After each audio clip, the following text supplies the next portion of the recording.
They're here. It might be a tumor. It's not a tumor. The Film Lounge presents... Spoiler Free Movie Review! First you gotta do the truffle shuffle. Come on! with Chris Gooch. I'm the dude. 911, what's your emergency? There's a crazy guy at my high school. He's trying to beat me up. If you have a problem with a bully, I need you to speak to a teacher. No, I am a teacher. Excuse me? It's actually another teacher Who wants to have a fist fight with me after school, so I need help. Oh, very funny. You're a grown man. Now go on and take that ass whooping.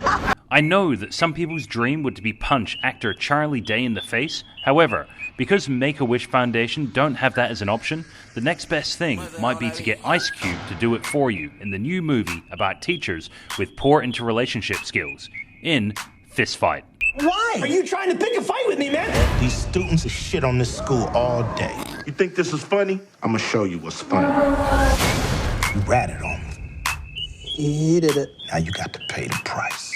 Set on the last day of the school year in a rundown middle American high school where resources are as low as the morale, the ethics of some of the teachers and counselors is questionable to say the very least, students seem to look 26 for some reason, and staff are just being fired left, right and centre, we find Andy Campbell, played by Always Sunny's Charlie Day, put in a position where he needs to rat on a man with a permanent scowl on his face, Ice Cube, which ultimately leads to a fight after school, which the whole community is abuzz about. Snitches get stitches. Snitches and stitches? What are you talking about? Of course, in between all of this, Andy needs to reapply for his job, make it to his daughter's dance recital, make it home to his pregnant wife who's ready to drop at any moment now, and somehow manage to get out of the inevitable arse-whooping that's a-coming. Mr. Strickland, reputation of a hothead. Scary, yet effective. Kill shot! Am I the only one here who sees what's going on? Hello? Hello? Not hello, you! Hello, he's holding an axe! At 91 minutes in length, the film is mercifully short when compared to the normal runtimes of most comedies nowadays, but it still manages to pack in a lot into its relatively thin premise, and this is mostly due to the supporting cast. Yes, you have Charlie Day playing a very Charlie Day kind of character, and Ice Cube is as scary as f***, which is just par for the course for all his roles.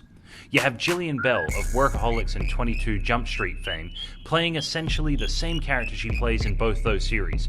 And you have Tracy Morgan, who just appears to have wandered onto set and has been allowed to just do Tracy Morgan things. No, I never said nothing about no running.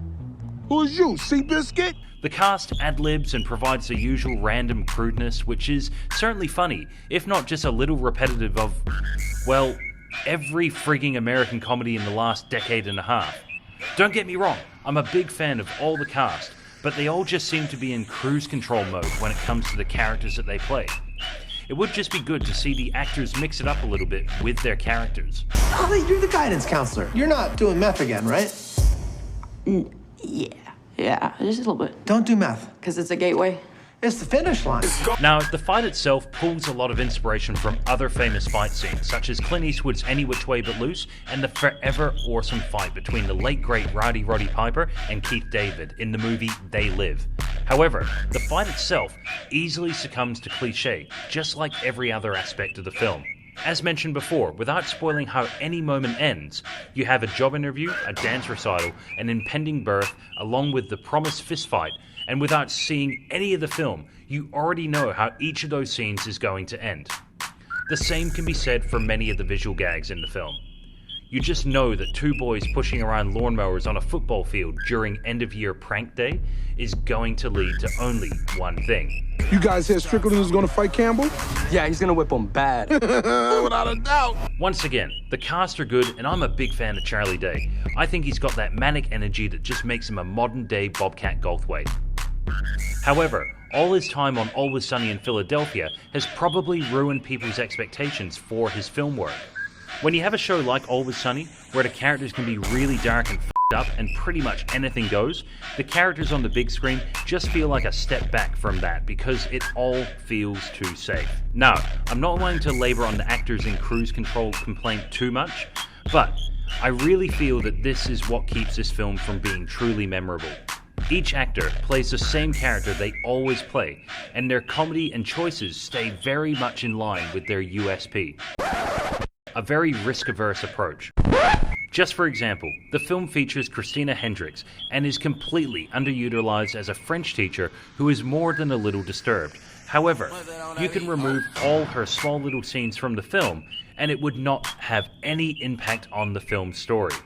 If she had instead played the role of Gillian Bell's freaky meth-smoking guidance counselor who's more interested in getting some teenus than actually helping any of the kids, then this might have made for some more memorable performances. They got it all hopped up on like homemade meth, you know, so he'd be amped up enough to run through the hallways. Yeah. It's not like the best batch, but... I'm sorry. How do you know that? How do I know what? Overall, the film has its charms. The cast carry the lightweight premise as far as they can without really straying too far from their respective lanes, whilst the majority of your enjoyment does rest on your own tolerance of Charlie Day. As I said, I like him a lot, and the film certainly gave me a lot of laughs, even if many of those laughs felt very familiar and I could see them coming from a mile away. As a teacher myself, I will say that I did like the film did try to tackle the world of teaching today, but I feel that it still just didn't quite hit the mark. If you just need to switch off and have a harmless laugh, then Fist Fight is the movie for you this week at the cinemas. Fist Fight gets 2.5 out of 5 stars. Or 2.5 out of 5 meth-smoking guidance counselors giving you really bad life advice. No more Mr. Nice Guy! No more playing by the rules! Campbell! Daddy's gotta get in a fist fight. Campbell, you got this! I don't think he's got this.